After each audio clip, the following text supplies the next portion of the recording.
이렇게 치과가 이렇게 많으면은 실제로 다 먹고 살만한가요? 보험 진료만으로는 사실은 우리나라로 먹고 살기가 좀 쉽지는 않거든요. 그리고 뭐 대학병원에서 제 환자분들은 보통 한 1,500만 원? 근데 저도 임플란트 같은 경우는 픽스처 심는 값만 45만 원이었어요. 치과도 많고 그러면 좀 싸질만도 하잖아요. 이것도 제 개인적인 소견인데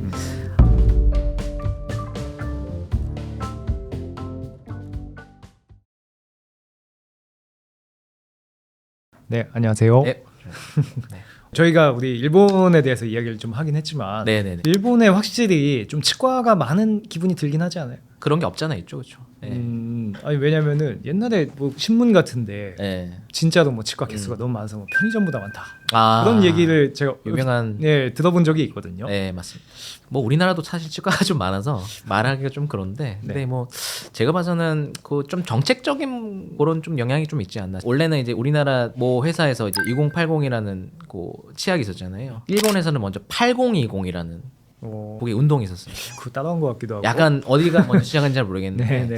여튼 원래는 치대가 그 정도 많지는 않았거든요. 어느 순간부터 한 90년대 들어가면서부터 이제 치대가 좀 우후죽순으로 생겨나면서 그래서 제가 알기로는 이제 일본이 지금 치대가 제가 알기로는 한 30개 미만, 한 28개인가 30개 정도 되는데 상당한 양입니다. 결국에는 이제 너무 치과 회사가 좀 많아지면 좀 문제가 생기잖아요. 공급과 수요 이런 게 아무래도 좀 국시에서 커터라인을 조금 이제 많이 조금 이제 하드로 높여서 거기서 좀 많이 좀 걸러지는 것 같고. 그 국시에서는 그럼 합격률이 한 어느 정도 되는 거예요?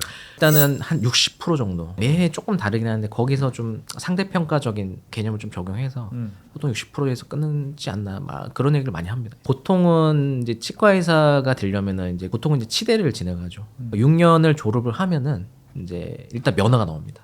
근데 그 면허가 이제 바로 적용이 되냐면 그건 아니고 일본 같은 경우는 시스템이 특이한 게 이제 수련, 캔슈리를 무조건 1년을 해야 되거든요. 의대 같은 경우는 2년이고 어떻게 보면 6+1 제도인데 수련일을 꼭 해야지 면허가 이제 활성화가 됩니다. 한 사람이 어떤 치과 의사가 되기 위한 과정이 조금 좀 길 수도 있다고 생각하는데 아무래도 레지던트 과정이 일본은 없기 때문에 4년 정도면 사실 그 학위가 나오잖아요. 그런 메리트도 좀 있고 그래서 우리나라 분들도 좀 교정 쪽으로 이제 좀 이제 공부하시는 분들은 많이 가시는 걸로 저도 알고 있어요. 네. 그리고 또 하나 특징은 뭐냐면은 우리나라는 좀 인기과에 좀 쏠림 현상이 없잖아 있잖아요. 근데 일본은 골고루 임상 쪽이나 기초 쪽이나 골고루 대학원 진학하는 게 조금 인상 깊었어요. 약간 일본 분들이 좀 전반적으로 제가 생각하기 쪽에는 기초적인 거를 조금 중요시하는 것도 없잖아 있을 것 같습니다. 기초 학문이라든지 그런 좀 기초적인 좀 연구 개발이 좀 잘 돼 있지 않나. 얼마 전에 그러니까 제가 이제 교토대에서 수련을 했잖아요. 그러니까 저희 이제 준교수 분이신데 그분이 회사를 차리셨더라고요. 무슨 회사관이 치아를 재생하는 그게 성공이 됐다고 뭐 상영을 한다고 그렇게 해서 저도 이제 뭐 암암리에 알고는 있었는데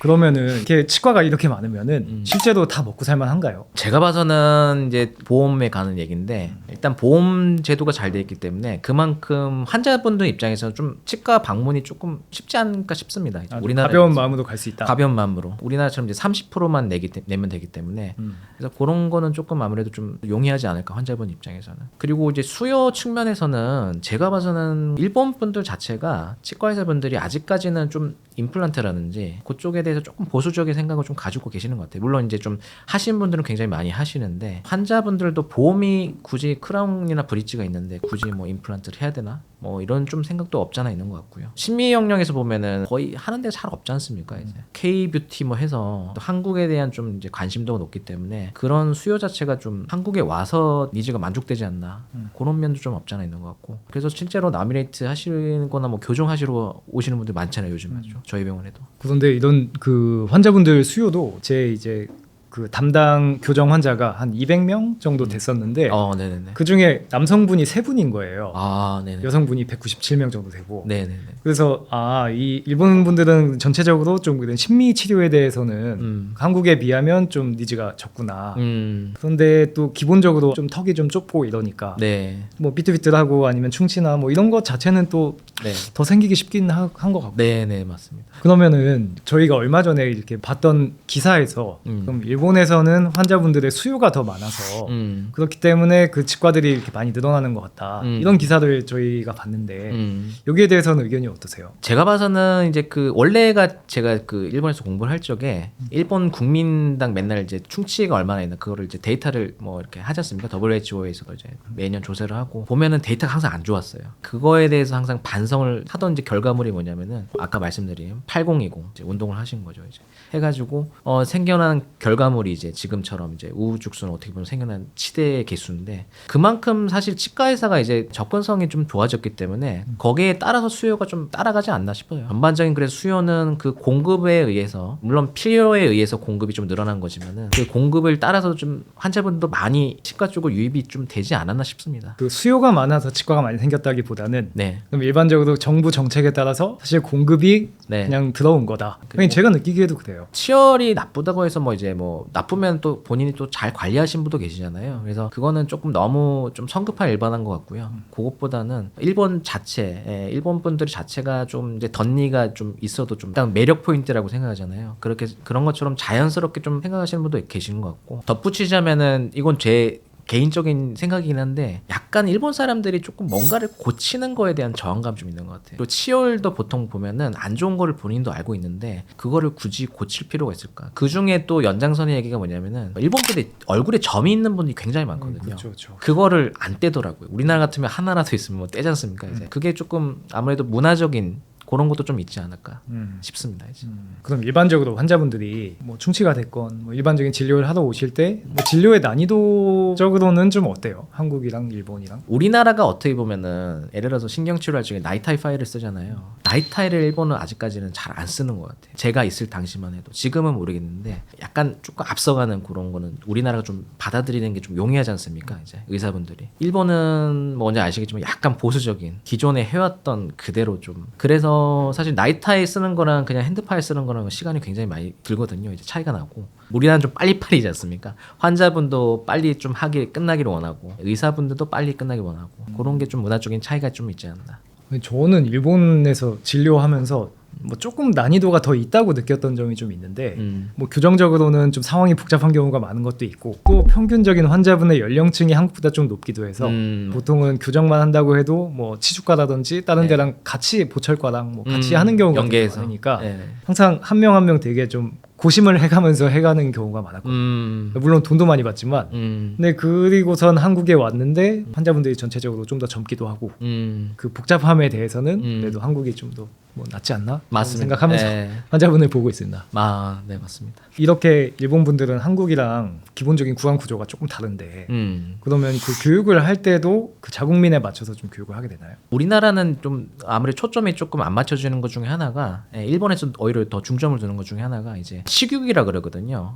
먹을 식자에 교육할 때 육자 먹는 걸 잘 씹고 잘 넘기는 걸 굉장히 중요시합니다. 유치원 때부터 생각보다 보면은 요즘 음식들이 다 부드럽잖아요. 그래서 열심히 씹는 그런 운동 같은 게 좀 많이 하는 것 같고 그래서 아무래도 뭐 그 태생적으로 원장님 지금 얘기해 주셨다시피 약간 제가 봤을 적에는 좀 서구적인 얼굴이지 않을까 아래턱이 좀 작은 그런 좀 경향이 없지 않아 있는데 일본은 아무래도 이제 아래턱이 좀 약하기 때문에 그런 거를 조금 이제 보충하는 교육을 보충하는 그런 게 좀 많지 않을까 싶습니다. 그리고 뭐 치료 자체도 조금 보면은 이거는 제 개인적인 소견인데 환자분도 그렇고 의사분도 그렇고 조금 진료에 대해서 보수적이지 않을까 좀 생각이 들거든요. 일본 같은 경우는 조금 차근차근 의사분도 좀 차근차근 지난주에 동경에 사시는 환자분이 저희 치과에 왔었는데 물어보니까 굉장히 이제 한 치아당 예약을 잡아서 너무 답답해 죽겠다고 결국에 이제 한국에 와서 치료를 저한테 받고 가셨는데 그런 경우도 있더라고요. 의사분들도 조금 치료에 대해서는 굉장히 보전적으로 그렇게 좀 많이 진행을 하시는 것 같고 그 교토에서 이제 갔을 적에 이를 빼야 될 상황이었는데 그거를 제가 제 임의로 뺐었거든요. 근데 위에 선임 그 의사분이 이걸 빼면 어떡하냐면서 어떻게든 살려야지 그 얘기를 하시더라고요. 누가 봐도 우리나라에서는 바로 뽑고 임플란트 할 그 치아인데 진료의 방향적으로도 좀 문화의 차이가 있네. 네, 좀 차이가 좀 있는 것 같습니다.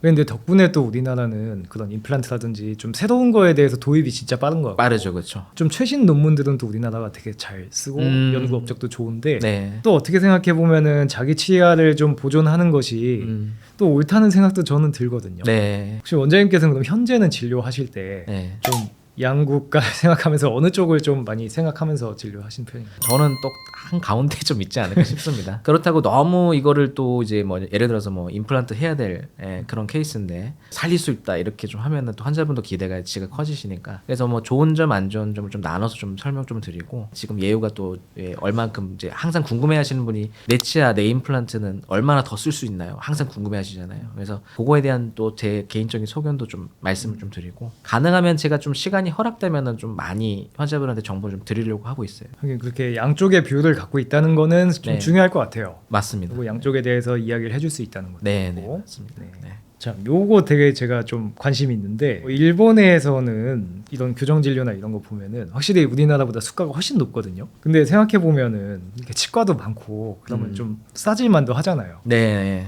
근데 왜 지금 이렇게 높은 수가가 유지되고 있는 걸까? 이것도 제 개인적인 소견인데 보험 진료만으로는 사실은 우리나라도 그렇고 일본도 그렇고 먹고 살기가 좀 쉽지는 않거든요. 예, 치과 운영 자체도 보면은 이제 약만 내고 진단 내고 그런 게 끝나는 게 아니기 때문에 보통은 저희가 뭐 크라운만 하더라도 뭐 이렇게 신경치료하고 뭐 코어하고 이제 크라운 프랩하고 그러면 뭐 인건비며 재료비며 기공료 뭐 여러 가지 좀 복합적으로 많이 들지 않습니까? 이제. 그래서 그거를 어디서 보충을 할 거냐면은 제가 봐서는 비보험인 것 같아요. 보험이 안 되는 진료에서 조금 높게 책정을 하는. 그리고 아직까지는 그런 심미라든지 임플란트 쪽이 아주 지금 대중화되지는 않기 때문에 일본 같은 경우는 그런 면에서 우리가 어떻게 보면은 좀 굉장히 경쟁적으로 좀 잘 돼가고 있는 상태라고 생각합니다. 제 개인적인 소견은 더 발전적으로 좀 가고 있는 부분이기도 하고 일본에서 어떻게 보면은 심미라든지 교정 임플란트에 대한 그거를 좀 소화를 못하는 부분을 한국에 와서 어떻게 보면 저희가 해드릴 수 있지 않나 뭐 그런 생각도 좀 들기도 하고요. 비싸다 이미지가 결국에는 그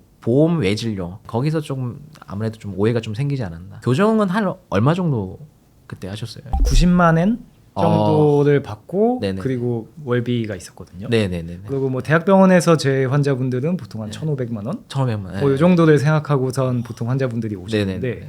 한국에 와서 보니까 수가가 정말 절반도 안 되는 이 정도 수가가 돼 있더란 말이죠. 네. 제 생각에는 일본의 이제 선생님들이 좀 그 가격에 대해서 어느 정도 고수가를 유지하는 이유는 그 주변이나 좀 체면 같은 걸 좀 생각하는 것 같아요. 아 그것도 없잖아 있을 것 같아요. 근데 누가 이렇게 개업하면서 네. 내가 만약에 뭐 이렇게 확 가격 내려가지고 한다고 치면은 너무 주변에서 좀 창피하다고 좀 생각을 하는 것 같더라고요. 그래서 제 주변 선생님들은 좀 자기가 일본에서는 그래도 어느 정도 좋은 의사라고 생각하고 그러니까 좀 병원이 혹시나 경영이 약간 안 좋더라도 그렇더라도 이렇게 가격을 확 내리거나 하는 거를 저는 한 명도 못 본 정도. 근데 저도 임플란트 같은 경우는 픽스처 심는 값만 45만 엔이었었거든요. 예, 물론 상부 구조는 별도고 이제 우리나라는 다 이제 하나로 받지 않습니까? 이제 가격을 갖다가. 그리고 가격이 우리나라가 조금 저렴화된 것 중에 하나가 저는 임플란트 회사도 조금 영향이 있다고 봐요. 이제 우리나라 같은 경우는 좀 이제 그래도 몇 군데 이제 회사가 좀 많은데 일본 같은 경우는 뭐 스트라우만이나 이렇게 스위스나 이렇게 독일 제품 많이 쓰다 보니까 그거 자체가 좀 단가가 또 세거든요. 이제 그런 개발이 조금 뒤처지지 않았나. 뭐 그런 생각도 좀 없잖아 있고요. 또 생각해보면 환자분들 입장에서는 또 우리나라가 낫지 않나 싶기도 하고. 맞습니다. 같은 거 한다고 하면 보통은 훨씬 저렴하게 네, 하니까. 그렇죠. 맞습니다. 네, 저희가 일본에서 오래 좀 생활을 했었던 전영미 원장님을 모시고선 같이 얘기하다 보니까 뭐 저도 되게 예전이긴 하지만 일본에 있던 시절도 생각나고 뭐 같이 맥주 한잔 하고 싶네요. 네, 오늘 수고 많으셨습니다. 네, 고생 많으셨습니다. 감사합니다. 네, 감사합니다. 네.